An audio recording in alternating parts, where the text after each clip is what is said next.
The invitation came wrapped in the usual cosmic pomp, hyperlight transmissions, embossed diplomatic seals, and an overlong ceremonial drone that Lena Ward muted halfway through. Earth was being welcomed into the Haldren Conquered, a galactic union so old it had fossilized its own sense of relevance. The invitation, however, came with strings thick enough to hang a planet. Lena, an unassuming biotechnologist with a flair for cutting sarcasm and an annoying habit of noticing patterns, was selected as Earth's goodwill envoy, not because she was politically trained, but because someone upstairs thought sending a scientist with charm might throw the Concord off guard. It worked. The station where she arrived, Solaris Prime, was the floating jewel of the Concord, but up close it looked like a tired cathedral duct taped to a research facility. Her shuttle touched down with zero fanfare, and within minutes she was greeted not by a delegation, but by a security formation. Marshal Dren, the head of station enforcement, gave her the kind of greeting one usually reserves for invasive bacteria. "Your genetic material must be screened for compatibility," he said, voice clipped, not quite looking at her face. Lena smiled sweetly and handed over her blood sample before he could finish his sentence. By the time they processed it, she'd already memorized the layout of the diplomatic ring and flagged 7 inconsistencies in their gene integrity protocols. The Haldren were sick, literally, and they were desperate. It showed. Dren's guards shadowed her like she might spontaneously explode into unauthorized evolution.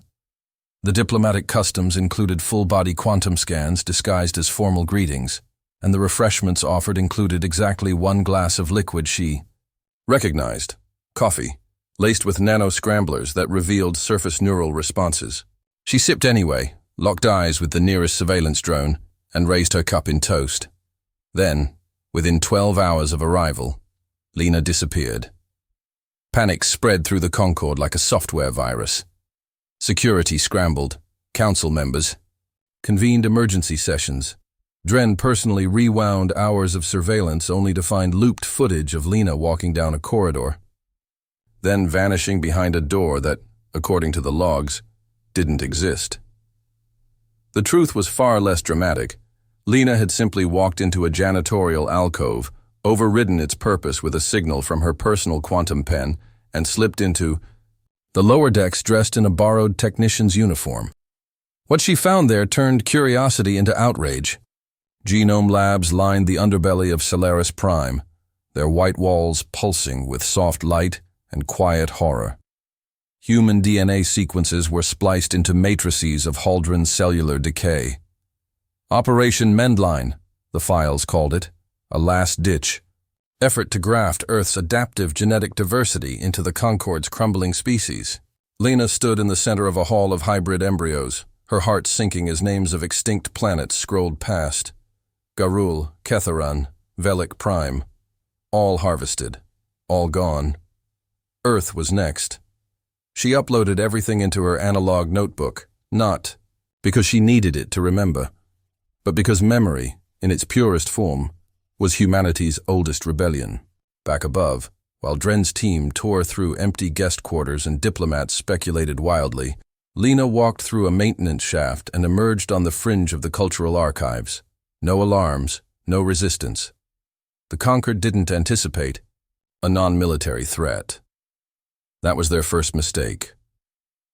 Their second was assuming Lena Ward was here to play by the rules. She walked into the Hall of Species, an echoing vault filled with holograms of the extinct, and sat beneath the projection of a long-dead race that once thrived on randomness. "Entropy isn't the enemy," she whispered. "Control is." She opened her notebook and began planning not how to expose the Concord, but how to humiliate it, truth by truth. Because some empires don't need to be overthrown by force. They need to be shown a mirror and made to watch themselves decay. And Lena Ward, armed with data, diplomacy, and a dangerously human sense of empathy, was about to become that mirror.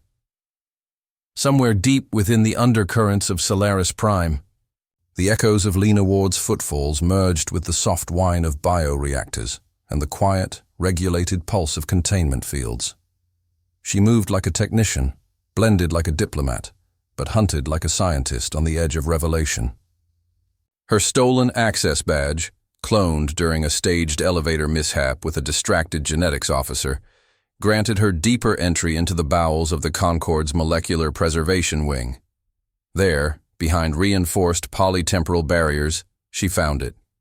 Operation Mendline, in its true, uncensored form. Not the polished executive summary she skimmed above, but the grim, archived footage of planet-wide harvests. Humanoids sedated and drained, children tagged with genetic optimization collars, and entire species spliced into silence. One scene stopped her cold, a planet called Seraph 5, whose culture revolved around ritualized chaos and genetic improvisation. The Conquered had culled it not for its threat, but for its adaptability. Earth wasn't next by chance. It was by algorithm. Lena's breath caught in her throat as she pieced it together. The Haldren weren't just decaying biologically. They were losing the one thing that sustained empires, the ability to adapt. In their desperation to preserve themselves, they'd algorithmically targeted chaos creators, civilizations like Earth whose genetic variance and cultural unpredictability threatened their rigid structure. What they couldn't predict, they tried to absorb. What they couldn't absorb, they erased. That night, hidden in the darkness of the data vault's echo chamber, Lena copied the files to her analog notebooks and coded holographics, bypassing the usual firewalls with nanocode built from Earth's junk DNA encryption protocols, something the Conquered sterile minds hadn't learned to parse. While she moved, the station above shifted in tone. Marshal Dren's frustration turned to unease as Lena's disappearance began to show signs of being deliberate. Diplomatic channels buzzed. Earth's consulate submitted a calm but cutting inquiry. Behind closed doors, High Chair Solmara called for a silent lockdown and activated a secondary layer of surveillance. But even with their vaunted detection systems, they couldn't find her. Lena didn't hide in the shadows. She used them as pathways. By the fourth day, she was inside the Cultural Preservation Wing, where monuments to extinct civilizations stood hollow and dramatic. There, carved beneath a massive obsidian statue of a forgotten species, she uncovered what should have been erased, a raw confession embedded in a language only partially decrypted. A Concorde counselor, long dead, had chronicled the origins of Mendline. The genetic plague wasn't a natural degeneration. It was a consequence of a failed attempt at immortality. The original Haldren species had engineered longevity by locking down their gene expressions, stabilizing every cell to prevent mutation. It worked for a time. Then it didn't. Evolution ground to a halt. Fertility collapsed. Emotional variability flatlined. And instead of reversing course, they buried the failure under rituals and turned to harvesting outsiders. Lena's hands trembled as she activated her encoded transmitter, launching silent signals to Earth's listening satellites hidden along the Concorde's diplomatic routes. Each packet of data carried not just images and logs, but commentary. She wasn't merely leaking evidence, she was shaping the narrative. "We're not their cure," she whispered. "We're their next experiment." But the silence cracked. Marshal Dren's operatives intercepted a static-laced transmission pinging from an unlisted sector. Within hours, they traced a heat anomaly back to the bioarchive vents. Lena knew time was thinning. She triggered a diversion, rerouting one of the Concorde's public museum drones to crash spectacularly into the Grand Atrium's sculpture garden, drawing security like moths to a burning god. While they cleaned up the debris, she slipped into the diplomatic assembly chamber's underfloor access, a maintenance tunnel rigged for systems checks, never meant to be occupied by people. By the time Dren realized the interference was too well coordinated for an accident, Lena was behind. The assembly's central dais, watching ministers prepare for the next cycle of planetary integration reviews. Her expression was unreadable, her hands calm as she prepped the projection crystal in her sleeve. The moment was coming. She had walked the Empire's veins, recorded its diseases, and now stood behind its beating heart, scalpel ready. The time for whispers had passed. The truth, unfiltered, ugly, and surgical, was about to be broadcast through the veins of a crumbling regime. When the central lights dimmed and the 100 hollow voices of the conquered assembly began their ritual incantation of planetary reviews, Lena Ward made her move. She emerged silently from the technician's access ramp behind the dais like a ghost conjured from the system's memory, calm, poised, holding nothing but her analog notebook and a sliver-thin crystalline shard wired to Earth's uplink systems. The assembly guards hesitated, protocol-bound, unsure whether to detain or defer. Marshal Dren, seated in the upper gallery, stood so abruptly his chair clattered backward. Lena, without raising her voice, interrupted the chant. Before you announce the next inductee, perhaps consider disclosing why 5 others vanished from your records. The chamber froze. Some representatives blinked with mechanical precision. Others turned their ocular implants to her with the quiet dread of bureaucrats caught off script. High Chair Solmara narrowed her ancient gaze. Envoy Ward, you are in violation of protocol. But Lena had already inserted the shard into the central console, overriding the ceremonial feed. The chamber darkened, and then the screen flickered, not with prepared charts or planetary welcomes, but with raw, unedited footage from Operation Mendline. First came the cries, muffled screams of abducted citizens, then the data. Genome. Overlays, failed hybrid splices, neural disintegration charts, and the cold voice of conquered scientist Kellen Varr reporting acceptable casualty ratios. Then Lena's voice layered over it all, her commentary pointed and sharp. This is not salvation. This is harvesting. This is extinction wearing the mask of unity. As images of children bearing Earth-like DNA strands being processed in sterile containment tubes filled the massive displays, the silence shattered. Assembly voices rose in alarm and denial. Some delegates walked out, others demanded an investigation, and a handful already knew. Those were the ones Lena stared at as she pulled back her sleeve to reveal a glowing band, a neural trace projector synced to biometric data she had extracted during her time in the lower sectors. The projector pulsed, and overlays of guilt, indexes lit up the air above 10 counselors. These individuals, Lena said with surgical precision, approved the Mendline trials, not out of necessity, but out of preference. They chose predictability over chaos, control over diversity. They feared death more than they respected life. Her words cut through the chamber like a razor across silk. Solmara rose, trembling not with age, but with fury unmasked. You overreach. You have no mandate to disrupt assembly law. Lena tilted her head slightly. I have evidence, and evidence doesn't need a mandate. It just needs an audience. Above them, the station-wide broadcast system, hijacked, via Lena's uplink, began transmitting the footage across every diplomatic channel in the Conquered. Civilian hubs, military nodes, outer rim colonies. The truth was no longer a secret. It was a contagion. Panic rippled. Debates turned into shouting. Dren moved instinctively toward the dais, but stopped as Lena raised a finger and pointed directly at him. Your men scanned me. Your systems tagged me. You knew. Maybe not the full extent. But you followed orders to keep me corralled, herded like the genetic livestock they wanted us to be. Now you have a choice, Marshal. Keep standing behind a crumbling lie, or step out of its shadow. Dren hesitated, and for the first time, the iron in his posture slackened. Behind him, a cluster of junior security officers didn't wait for his answer. They began escorting 2 counselors off the floor. Lena closed her notebook with an audible snap. You wanted Earth's genome. Here it is. Unpredictability, resistance, memory. We don't adapt because we're weak. We adapt because we refuse to die quietly. Solmara slumped back into her chair, drained, watching as decades of obfuscation unraveled in a single public breach. Some of the assembly cried. Others clapped. One delegate vomited in her own translator array.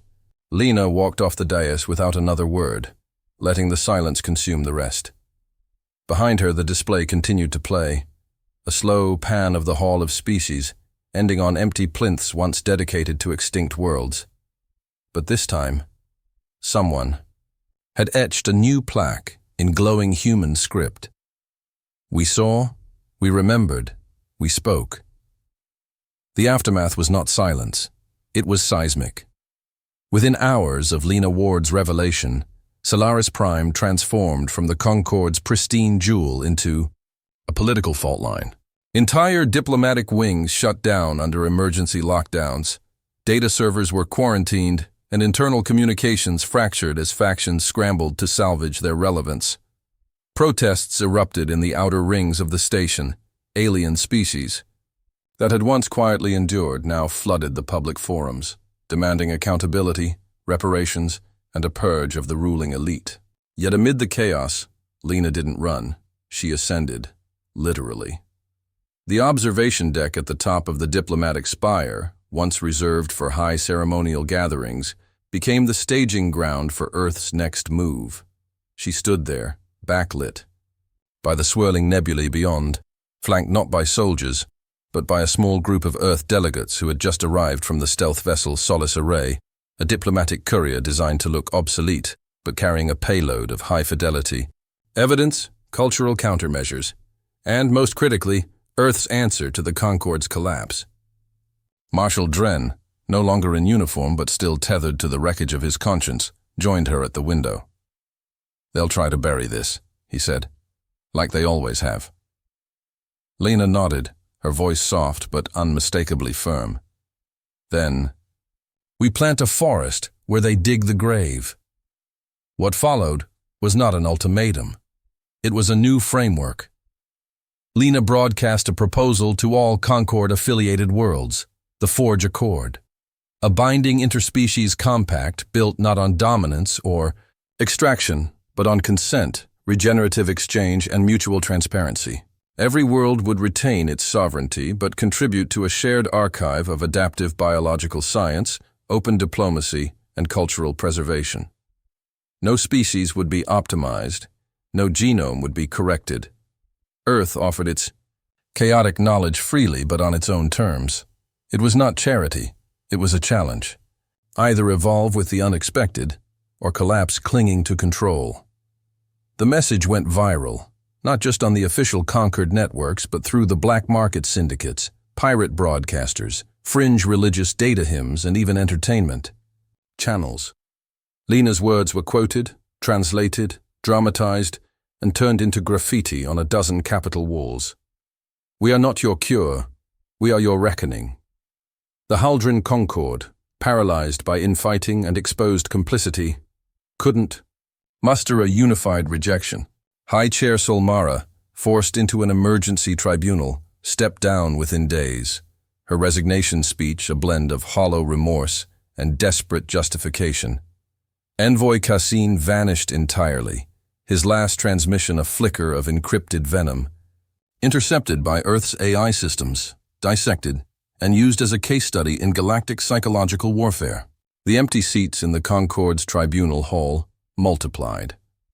For the first time in 12,000 years, the idea of central authority gave way to distributed emergence. And at its center, the face of it was Lena Ward.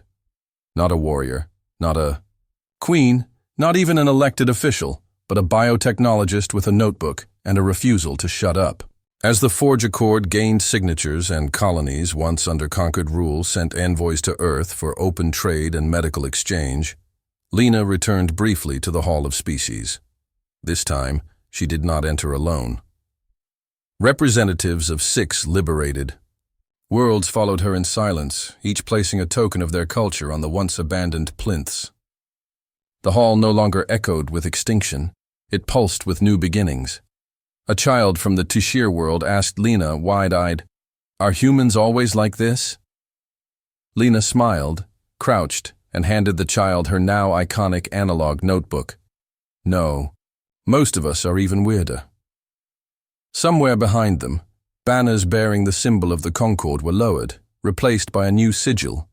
A helix surrounded by 6 stars, each twisted imperfectly, chaotic, vibrant, alive. As she turned to leave, Marshal Dren called after her. "You rewrote history without firing a single shot." Lena paused, her grin returning with all the precision of a scalpel. "I didn't rewrite it. I just reminded them they forgot how to read it." And with that, Earth's envoy walked off the edge of the old world, leaving behind a cracked empire and a galaxy learning at last to breathe again.